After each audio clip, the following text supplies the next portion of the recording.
Assalamualaikum warahmatullahi wabarakatuh. Apa kabar anak-anak, siswa peserta MPLS SMP Wiyata Mandala yang Bapak cintai? Berjumpa dengan Bapak Guru PPKN. Kita akan membahas materi MPLS kali ini, yaitu mengenai kesadaran berbangsa dan bernegara. Kita lanjutkan ya. Baik. Pertama, apa yang dimaksud dengan kesadaran berbangsa dan bernegara itu? Ya, kira-kira ada yang tahu anak-anak? Baik, kesadaran berbangsa dan bernegara adalah kesadaran dalam diri setiap anak bangsa untuk mencintai dan rela berkorban demi bangsa dan negara. Jadi kesadaran yang ada di dalam diri kita sebagai warga negara, yaitu untuk mencintai dengan setulus hati dan rela berkorban untuk kepentingan bangsa dan negara. Anak bangsa yang memiliki kesadaran berbangsa dan bernegara akan mengutamakan kepentingan bangsa di atas kepentingan pribadi atau golongan. Jelas di sini ya. Jadi seseorang yang memiliki kesadaran berbangsa dan bernegara akan mengorbankan semua kepentingan pribadinya ketika melihat bangsa dan negara ini membutuhkan tenaga dan pikirannya. Sebaliknya, ya, jika kesadaran berbangsa dan bernegara itu luntur dari hati anak bangsa, maka negara kita akan hancur. Ya, kebalikannya seperti itu. Terus, bagaimanakah kesadaran berbangsa dan bernegara di negara kita ini, di negara Indonesia tercinta ini? Baik, kita lihat. Di negara kita saat ini, kesadaran terhadap rasa cinta terhadap bangsa dan negara itu udah mulai luntur. Yaitu buktinya apa? Yang pertama, banyak sekali, sering sekali kita lihat ataupun lewat berita di media sosial maupun di televisi, yaitu adanya tawuran antar warga. Saat ini tawuran antar warga sudah tidak asing lagi di negara kita.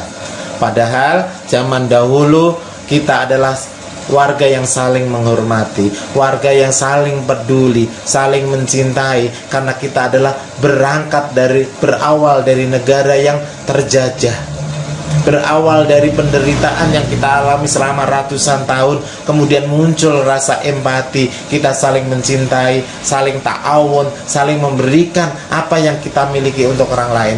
Tapi saat ini, setelah berpuluh-puluh tahun kita merdeka, upaya dari para tokoh bangsa dalam merebut kemerdekaan ini telah luntur dari hati kita sebagai warga negara.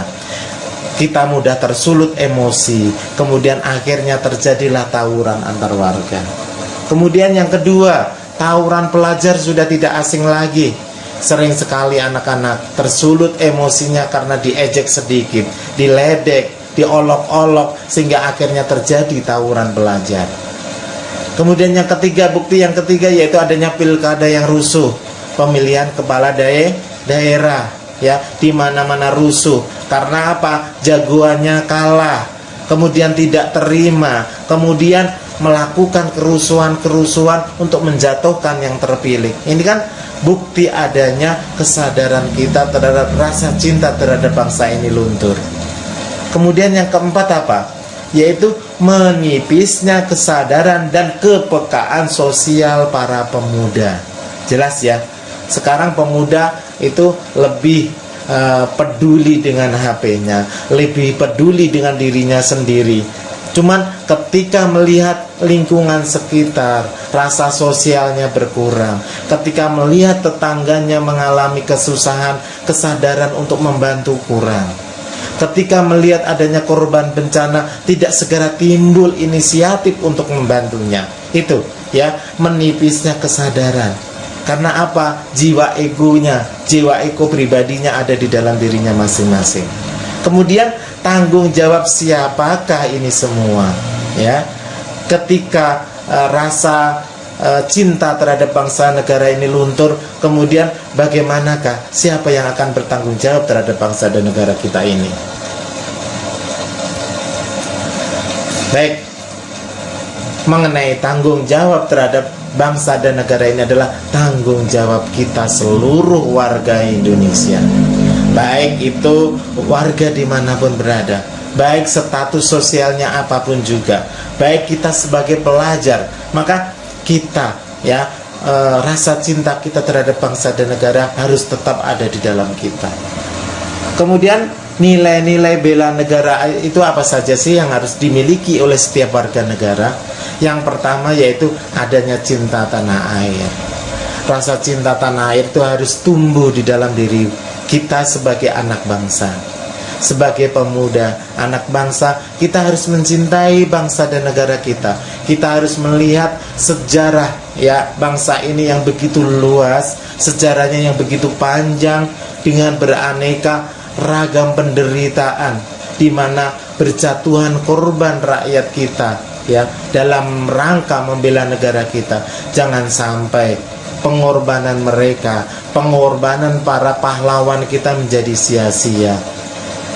Gara-gara apa? Gara-gara kita sebagai penerus bangsa tidak memiliki rasa tanggung jawab. Ketika melihat pengorbanan para pahlawan, maka kita harus tumbuh rasa cinta tanah air kita. Kemudian yang kedua, yaitu adanya kesadaran berbangsa dan bernegara. Jelas di sini, nilai-nilai bela negara itu adalah adanya kesadaran berbangsa dan bernegara. Ketika kita sadar bahwa bangsa dan negara ini adalah milik kita, kita tidak ingin negara kita hancur atau diambil alih lagi oleh negara lain, maka mulai sekarang harus kita pupuk rasa kesadaran berbangsa dan bernegara. Kemudian yang ketiga yaitu Pancasila, di mana di dalamnya terdapat nilai-nilai sila-sila yang berjumlah 5. Di situ sudah komplit nilai toleransi di dalam beragama, kemudian nilai saling membantu di dalam sila kedua, kemudian persatuan di sila yang ketiga dan seterusnya. Itu lengkap. Itu di dalam Pancasila, di mana nilai-nilai Pancasila apabila kita pegang dengan benar-benar, maka bangsa dan negara kita menjadi bangsa yang kuat. Kemudian nilai bela negara yang keempat yaitu rela berkorban. Ketika kita rela berkorban tanpa adanya paksaan, ketika negara kita membutuhkan tenaga kita, pikiran kita, kemudian kita ikhlas memberikannya karena rasa cinta kita terhadap bangsa dan negara ini. Kemudian yang kelima yaitu memiliki kemampuan bela negara. Jelas di sini ketika seseorang memiliki kemampuan bela negara, maka kita harus menyalurkannya ketika bangsa dan negara kita membutuhkannya. Baik, selanjutnya yaitu nasionalisme. Nasionalisme adalah rasa cinta terhadap bangsa yang mendalam. Di sini nasionalisme ada 2. Nasionalisme dalam arti sempit dan nasionalisme dalam arti yang luas. Kemudian apa sih arti nasionalisme dalam arti sempit? Yaitu sikap mencintai terhadap bangsa negara kita sendiri ini secara berlebihan, sehingga memandang rendah atau merendahkan negara lain. Negara lain tidak dipandang sebagai negara yang sejajar, negara lain dipandang lebih jelek dibandingkan negara kita. Itu tidak boleh. Kemudian kebalikannya, yaitu nasionalisme dalam arti luas, yaitu mencintai bangsa dan negara sendiri serta menganggap negara lain itu memiliki derajat yang sama, kedudukan yang sama dengan negara kita, sama-sama negara yang berdaulat, sama-sama negara yang memiliki tujuan yang tinggi, yaitu ingin menjadi negara yang berdaulat dan bebas dari ancaman negara lain.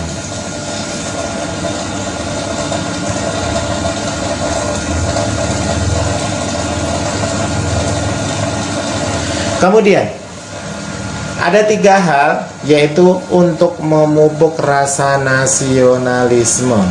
Itu apa saja sih?